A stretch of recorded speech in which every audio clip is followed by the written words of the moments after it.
क्या आपने कभी सोच के देखा है कि नेस्ले किस तरह आपके बच्चों की ज़िंदगी को खतरे में डाल रहा है? चाहे वो बच्चों को खिलाए जाने वाला सिरिलैक हो या फिर बच्चों को पिलाए जाने वाला दूध जिनमें लैक्टोजिन लैक्टोग्रो शामिल हैं। इसके अलावा नैनग्रो और निडो भी नेस्ले ही की प्रोडक्ट्स हैं। नेस्ले वो वाहिद कंपनी है जिसकी प्रोडक्ट्स आपको करीब हर घर में देखने को मिलेगी।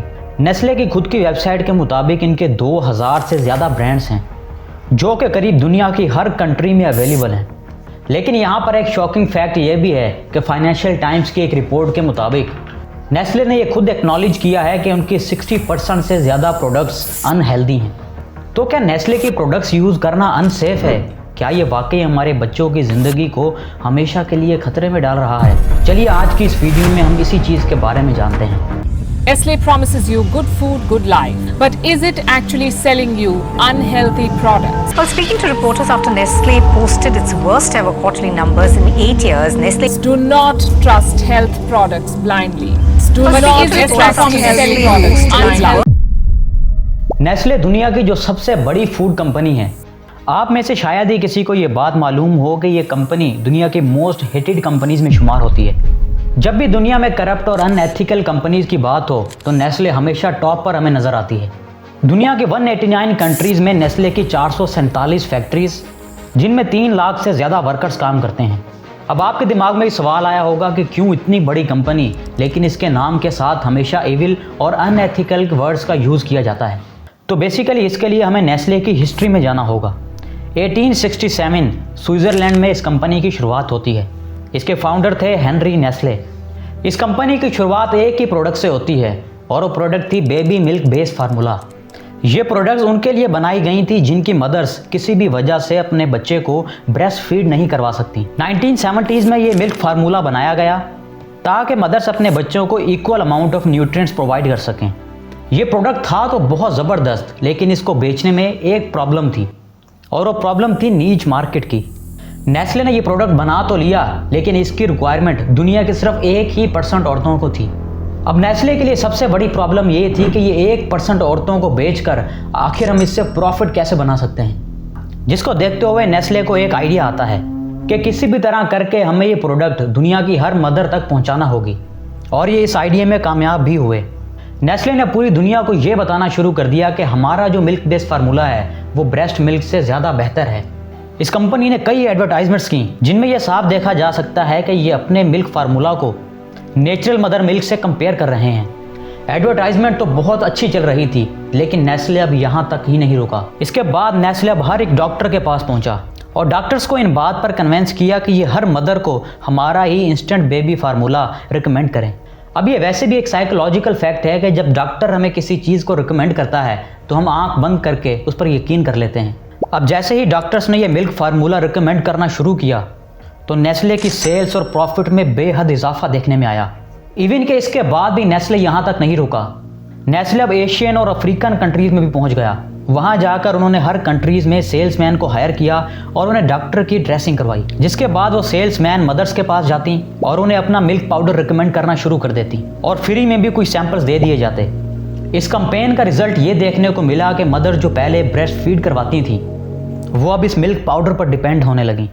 नेस्ले का ये आइडिया भी बहुत सक्सेसफुल रहा, लेकिन एक ऐसा टाइम भी आया जब नेस्ले की पॉपुलैरिटी पूरी दुनिया में बहुत हद तक कम होने लगी क्योंकि इस बेबी पाउडर्स की वजह से बहुत सारे बच्चों की डेथ्स भी होने लगी और जो बच्चे बच जाते थे वो किसी ना किसी बीमारी का शिकार हो जाते। एक रिपोर्ट के मुताबिक 1981 में इस बेबी पाउडर की वजह से 66,000 बच्चों की डेथ्स हुई, जिसके बाद इस बेबी पाउडर को मीडिया हाउसेज के जरिए बेबी किलर के नाम से एडवर्टाइज किया गया।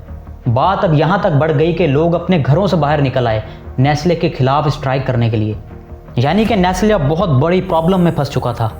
वहीं दूसरी तरफ नेस्ले का ये कहना था कि ये जो डेथ्स हुई हैं ये हमारी बेबी पाउडर की वजह से नहीं बल्कि इसमें मिलाए जाने वाले गंदे पानी की वजह से हुई हैं। बेसिकली इस मिल्क पाउडर को पानी में मिक्स करके बच्चों को दिया जाता था।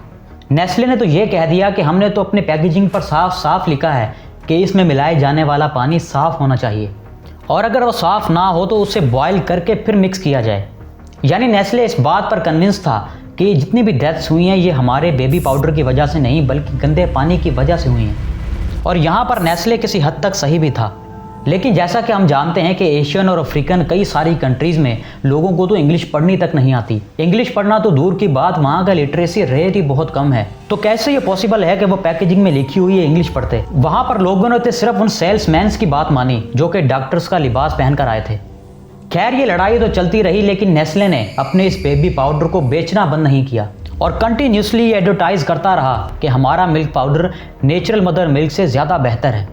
इसके बाद 1981 में वर्ल्ड हेल्थ ऑर्गेनाइजेशन ने एक रूल पास किया जिसमें यह साफ साफ लिखा था कि कोई भी कंपनी अपनी किसी भी प्रोडक्ट को नेचुरल मदर मिल्क से कंपेयर नहीं कर सकती।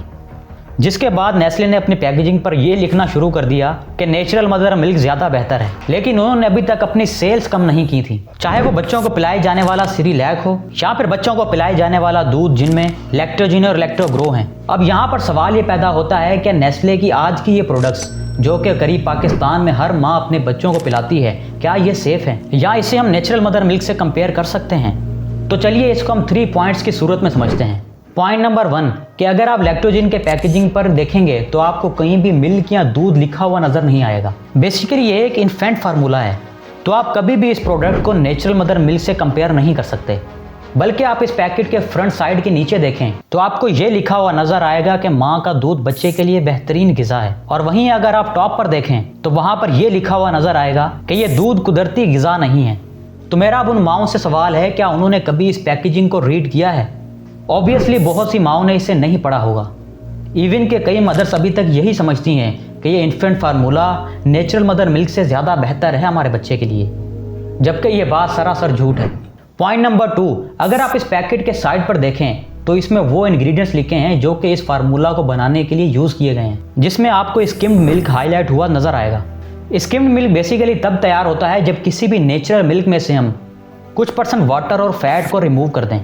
स्किम्ड मिल्क में अगर हम फैट देखें तो इसमें सिर्फ 0.1 से 0.3% तक होता है, जो कि करीब ना होने के बराबर है। वहीं इसे अगर हम नेचुरल मदर मिल्क से कंपेयर करें तो उसमें 3 से 5% तक फैट पाया जाता है, जो कि बच्चों की नशोनुमा के लिए बहुत ज़्यादा ज़रूरी होता है। और लैक्टोजिन जैसे बेबी फार्मूला इस फैट को पूरा करने के लिए वेजिटेबल ऑयल का यूज़ करते हैं। लास्ट और सबसे इम्पॉर्टेंट पॉइंट ये कि इस इन्फेंट फार्मूला में एंटीबॉडीज़ नहीं पाई जाती। जाहिर सी बात है ये एक मैन्युफैक्चर्ड फार्मूला है, तो इसमें एंटीबॉडीज़ का होना बहुत रेयर है। एंटीबॉडीज़ बच्चों के जिस्म में मौजूद इन्फेक्शंस और बीमारी से लड़ने के लिए बहुत इंपॉर्टेंट रोल प्ले करती हैं, जिससे हमारे बच्चे हेल्दी रहते हैं। तो मेरी उन मदर से रिक्वेस्ट है कि जहाँ तक पॉसिबल हो सके अपने बच्चों को ब्रेस्ट फीड ही करवाएं। ये फार्मूला तो उन माँओं के लिए बनाया गया था जो कि किसी भी बीमारी की वजह से अपने बच्चों को ब्रेस्ट फीड नहीं करवा सकती। लेकिन वहीं अगर हम पाकिस्तान में देखें कि जिन माँओं को कोई बीमारी भी नहीं, वो इन्फेंट फार्मूला पिलाना ज़्यादा आसान और पसंदीदा समझती हैं। दोस्तों जहाँ तक हो सके इस वीडियो को ज़्यादा से ज़्यादा शेयर करें ताकि हम अपने आने वाले बच्चों को एक नई नस्ल को हेल्दी देख सकें। और अगर आप अपनी कोई राय देना चाहते हैं तो मुझे कमेंट्स में ज़रूर दीजिएगा। वीडियो पसंद आई हो तो चैनल को ज़रूर सब्सक्राइब करें।